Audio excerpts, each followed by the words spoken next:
Success is obviously not an accident. Veranda ES, where your dream becomes reality. தற்போது வந்துள்ள அண்மைச் செய்தி.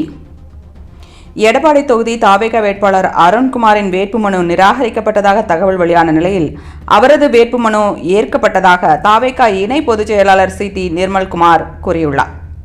தேர்தல் வேட்புமனு படிவத்தில் 10 பேர் முன்மொழிய கையெழுத்திட வேண்டும் என்ற விதி உள்ளது. ஆனால் எடப்பாடி தொகுதியில் போட்டியிடும் அருண்குமாரின் வேட்புமனுவில் 6 பேர் மட்டுமே கையெழுத்திட்டதாகவும் அவரது வேட்புமனுவை எடப்பாடி சட்டமன்ற தொகுதியின் தேர்தல் நடத்தும் அலுவலர் நிராகரித்ததாகவும் தகவல் வெளியானது.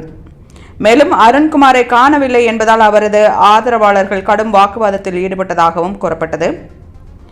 சிலர் பணத்திற்கு ஆசைப்பட்டு அடிமையாகிவிட்டதாக குற்றச்சாட்டு தெரிவித்து சில தாவேகா நிர்வாகிகள் மோதலில் ஈடுபட்டதாகவும் தகவல் வெளியானது.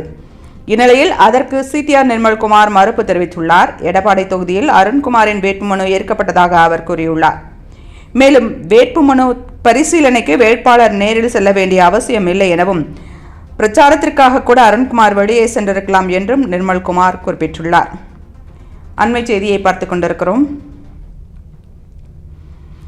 எடப்பாடி தொகுதி தாவேகா வேட்பாளர் அருண்குமாரின் வேட்புமனு நிராகரிக்கப்பட்டதாக தகவல் வெளியான நிலையில் அவரது வேட்புமனு ஏற்கப்பட்டதாக தாவேகா இணை பொதுச் செயலாளர் சி.டி.ஆர். நிர்மல்குமார் கூறியுள்ளார். தேர்தல் வேட்புமனு படிவத்தில் 10 பேர் முன்மொழிய கையெழுத்திட வேண்டும் என்ற விதி உள்ளது. ஆனால் எடப்பாடி தொகுதியில் போட்டியிடும் அருண்குமாரின் வேட்புமனுவில் 6 பேர் மட்டுமே கையெழுத்திட்டதாகவும் அவரது வேட்புமனுவை எடப்பாடி சட்டமன்ற தொகுதியின் தேர்தல் நடத்தும் அலுவலர் நிராகரித்ததாகவும் தகவல் வெளியானது. மேலும் அருண்குமாரை காணவில்லை என்பதால் அவரது ஆதரவாளர்கள் கடும் வாக்குவாதத்தில் ஈடுபட்டதாகவும் கூறப்பட்டது. சிலர் பணத்திற்கு ஆசைப்பட்டு அடிமையாகிவிட்டதாக குற்றச்சாட்டு தெரிவித்து சில தாவேகா நிர்வாகிகள் மோதலில் ஈடுபட்டதாகவும் தகவல் வெளியானது.